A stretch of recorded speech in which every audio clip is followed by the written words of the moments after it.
Have you ever noticed how Filipinos love breaking world records? We celebrate every Miss Universe crown, every Manny Pacquiao win, and even if a Hollywood star is only one-fourth Filipino, we claim them with pride. But there's one world record we hold that nobody ever posts about on social media. My country actually has the most typhoons in the world every single year. While other places talk about the 4 seasons, we basically have typhoon season as our main calendar event. It's a record we didn't ask for, but it's one we live with every 2 weeks. I'm Jhonna. This is Jhonna Unfiltered. Let's get into it. Quick disclaimer before we start. I'm not a meteorologist or a scientist. I'm just someone who lives a kilometer away from the coast in a very typhoon-prone province. These are my personal observations as a teacher and a solo dweller. Please always follow the official warnings from the government when a storm is actually hitting. If you look at the map, the Philippines is basically the front door for the Pacific Ocean. When those storms form over the warm water, they don't have anywhere else to go but toward us. I often joke with my students from other Asian countries that we manufacture the typhoons here. They start in the Pacific, pass through our islands, and then head north to places like Taiwan, Okinawa, or China. We get the raw, fresh energy of the storm before anyone else does. On average, we get about 20 typhoons a year. If you do the math, there are 52 weeks in a year, which means we're dealing with a storm roughly every 2 weeks. There are months where it feels like a revolving door. One typhoon hasn't even exited our area yet, and there's already another one right behind it. Sometimes we even have 2 storms inside our territory at the same time. I've even seen a typhoon leave the country, get bored, and then circle back to hit us again. Our government agency, Pagasa, is so used to this that they prepare 35 names every year. They have 25 names ready alphabetically, skipping the hard letters like X, and then they keep 10 auxiliary, or backup names just in case we run out. That tells you everything you need to know about our weather. We literally have to keep a spare tire of names because we get hit so often. But here's the blunt truth that the news doesn't really highlight. It's getting worse. Because of climate change, these storms aren't just frequent. They're getting stronger. For the last 2 years, 2024 and 2025, my province was hit by super typhoons back-to-back. Those are the highest level storms we have. And honestly, it's exhausting. My room is currently broken because of it. When it rains hard, I can feel the raindrops on my skin while I'm inside. I'm not a rich person, and I can't just call a contractor to fix everything every time the wind blows. It's a constant struggle of trying to patch things up before the next one arrives in 2026. We need to talk about how to prepare when you're poor.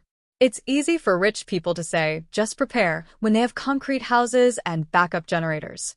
But for people like me who live near the beach, the threat is different. I'm only 1 kilometer away from the ocean. Last year, we had a storm surge, which is basically a tsunami caused by the storm's wind. It destroyed roads and made it impossible to travel. Over 10 years ago, the water in my area was higher than a person's head. It took out the entire first floor of houses, and my place is only 1 floor. That's why I get so nervous. Last year, I had to pack up and evacuate 6 kilometers away just to stay safe. When I came back, the damage was already done. Being a record holder for typhoons isn't something to be proud of, but it's a reality we have to face with our eyes open. We can't just rely on resilience anymore. Resilience is just a fancy word people use to describe someone who has no choice but to keep surviving. We need real awareness of how these patterns work and how to protect ourselves when the next storm circles back. I don't expect things to get better or for the storms to stop coming. I'm just hoping I can keep my roof over my head through the rest of this year. What about you? If you live in a place that gets hit by natural disasters, how do you manage the stress and the cost of rebuilding? Do you think we talk enough about the link between our records and the climate crisis? Let me know in the comments. I really want to hear your stories. Thank you so much for spending a part of your day with me here at Jhonna Unfiltered. For those of you who are new to this space, I want to share a little bit about what I'm building here. This channel is my personal and learning diary. I am an ESL tutor and a solo dweller in the Philippines, living a life fueled by curiosity.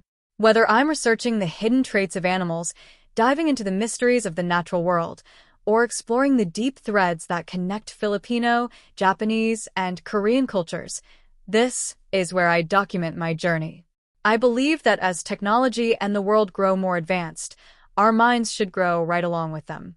I use this text-to-speech voice to tell my stories for a very practical reason.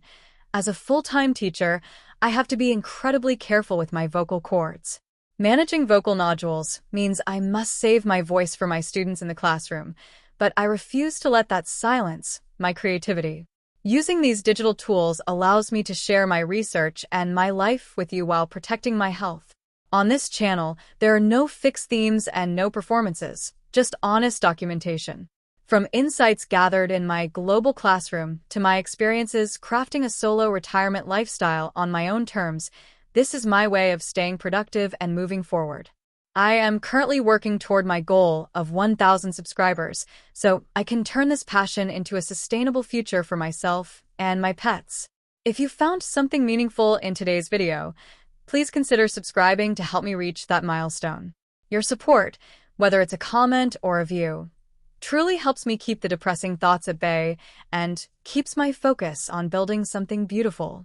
If you'd like to support my journey even more, you can check out the buy a treat for my pets link in the description. Shiro and the rest of the pack send their thanks. Thank you for being a part of this journey.